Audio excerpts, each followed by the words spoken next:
கிறிஸ்துவுக்குள் அன்பானவர்களே, ஆண்டுடைய நாமத்தில் வாழ்த்துக்கள். தேவ கிருபையினால் மீண்டும் இந்த செய்தியின் மூலமாய் உங்களை சந்திக்க ஆண்டவர் பாராட்டின தயவுக்காக ஸ்தோத்திரம்.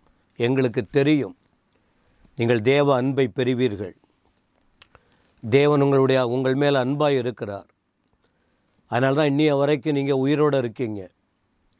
மனுஷங்கள்லாம் ஒதுக்கிடுறாங்க, சாத்தான் உங்களை பிரிச்சிடுவான். ஆனால் ஆண்டவர் உங்கள் மேலே வைத்த அன்பு பெரியது. அதனால் எத்தனை சூழ்நிலை வந்தாலும் உங்களை இதுவரைக்கும் நிலைத்திருக்க வைத்திருக்கிறார். மீண்டும் ஒரு வார்த்தை உங்களுக்கு என்ன தெரியுமா? அவர் யாருன்னு சொன்னால், என்றைக்குமே கைவிட மாட்டார். ஆண்டவர் என்றைக்கும் கைவிட மாட்டார். உலகம் கைவிட்டுடுது, உங்களுக்கு தெரியும், உங்களுக்கு நல்லா தெரியும். உறவுகள் கைவிடுது, நண்பர்கள் கைவிட்டுடுறாங்க. எல்லாருமே விட்டுட்டு ஓடுறவங்க தானே, பார்த்துக்கிட்டு தானே இருக்கிறோம். ஆனால் ஆண்டவர் கைவிட மாட்டார். உபாகமம் 31:6 பாருங்கள். உபாகமம் 31:6, நீங்கள் பலங்கொண்டு திடமனதாயிருங்கள், அவர்களுக்கு பயப்படவும் திகைக்கவும் வேண்டாம். உன் தேவனாகிய கர்த்தர் தாமே உன்னோடு கூட வருகிறார். அவர் உன்னை விட்டு விலகுவதும் இல்லை, உன்னை கைவிடுவதும் இல்லை. இந்த ஒரு வார்த்தையை மட்டும் எடுத்துக்கிறார். ஆண்டவர் கூட இருக்கிறதினால் அவர் உங்களை கைவிட மாட்டார். கடந்த 49 வருஷத்துக்கு மேலே, ஏறக்குறைய 50 வருஷம் ஆகுது, ஆகப்போகுது. என் ஆண்டவரை நான் அறிந்து கொண்டேன். பல பாடுகள், பலவீனங்கள், எதிர்ப்புகள், பல சோதனைகள். ஆனால் இன்னைய வரைக்கும் ஆண்டவர் வச்சுருக்கார்.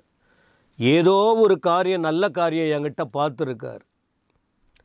அதனால் அவர் கைவிடாமல் என்னை நடத்துகிறார். என்னை நடத்துகிற ஆண்டவர் உங்களை நடத்தாமல் போயிடுவாரா?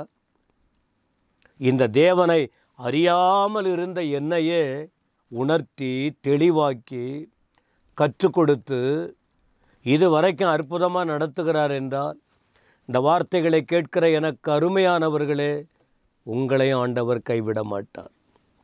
ஏன்னா அவர் கூட இருக்கிறார். அப்போ யாரை கைவிட மாட்டார்? ஒரு 2 வார்த்தை மட்டும் சொல்ல விரும்புகிறேன். யாரை கைவிட மாட்டார்? அதே நேரத்தில் இன்னொன்று ஒரு வசனம் பாருங்கள், 31:8.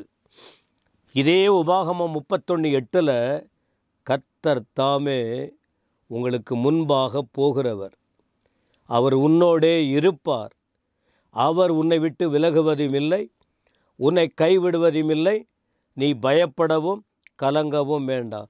முன்ன உள்ள வார்த்தை பாருங்க, நேரடியாக பேசுகிறாரு மோசே மூலமாக. ஆனால் 8ஆம் வசனத்தில் சொல்கிறாரு, ஆண்டவர் உங்களுக்கு முன்னால் போவார், உங்களோட இருப்பார்.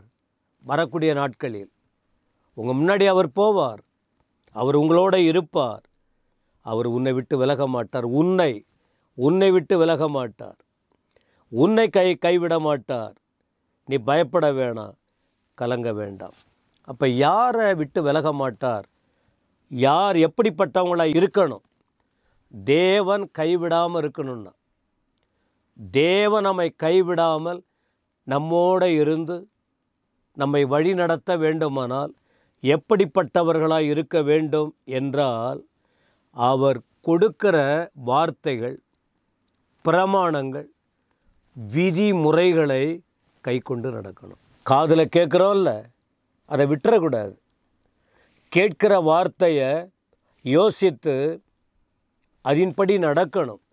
அப்படிப்பட்டவர்களை தான் ஆண்டவர் கைவிட மாட்டார். யோசுவா 1 வசனம் பாருங்கள்.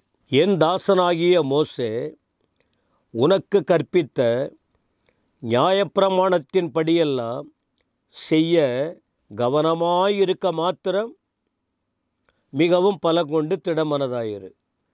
நீ போகும் இடமெல்லாம் புத்திமானாயும் நடந்து கொள்ளும்படிக்கு அதை விட்டு வலதுபுறம் இடதுபுறம் விலகாதிருப்பாயாக. இந்த வார்த்தையை நீங்கள் கவனிச்சிங்களா? தேவனுடைய வார்த்தையை யார் கை கொண்டு நடக்கிறாங்க?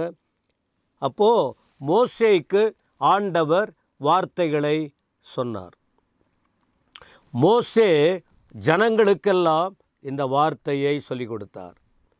அதில் தன்னுடைய உடன் ஊழியராக இருக்கிற யோசுவாவுக்கும் அந்த பிரமாணத்தை சொன்னார்.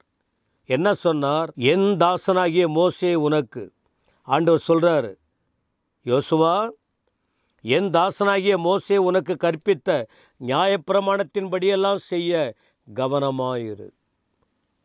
அப்போ அந்த வலதுபுறம் இடதுபுறம் சாயக்கூடாது.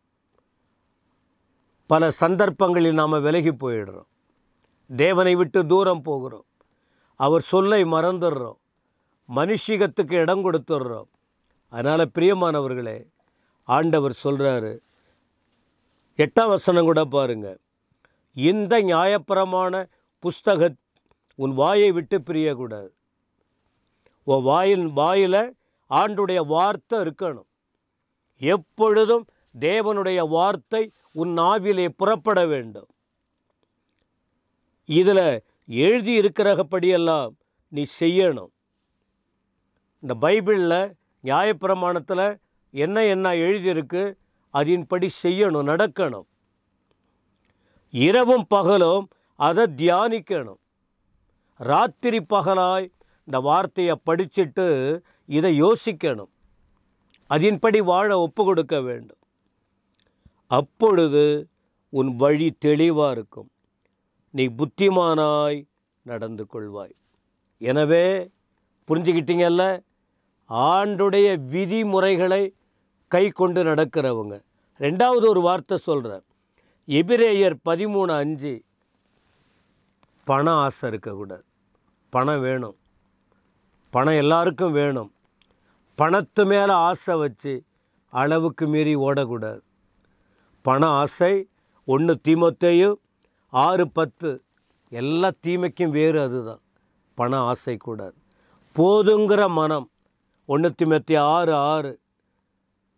அப்போது நீங்கள் பண ஆசை இல்லாதவர்களாக இருந்து நீங்கள் அவருடைய வார்த்தையின்படி நடக்கும்போது, நான் உன்னை விட்டு விலகுவதும் இல்லை, உன்னை கைவிடுவதும் இல்லைன்னு அவர் சொல்லியிருக்கிறாரே அப்படின்னு எபிரேய எழுத்தாளன் சொல்லுகிறார். எனவே இதை கேட்கிற அருமையானவர்களே, இது எல்லாருக்கும் பொருந்தும். யோசித்து தேவ வழியை விட்டு விலகுனா நமக்கு ஆபத்து. எனவே ஆண்டவர் சொல்கிற, நான் உன்னை கைவிட மாட்டேன். கைவிடாது இருக்கணும்னா நீ என் வழியை கைக்கொள், என் வார்த்தையை பிடிச்சிக்க, பண ஆசை பிடிச்சி ஓடாத. உனக்கு உன் தேவைகள் ஆண்டவர் சந்திப்பார், எல்லாம் பொறுப்பெடுப்பார். அப்போ நம்ம மேலோட்டமாக ஒன்றுமே பண்ணாமல் எல்லாம் வேணும்னு யோசிக்கிறோம். அவருக்காக வாழும்போது தான் அவர் எல்லா காரியங்களையும் செய்வார். இப்படி வாழுவோமா? வார்த்தையை கேட்போமா? கர்த்தர் உங்களை ஆசீர்வதிப்பாராக. ஆமென்.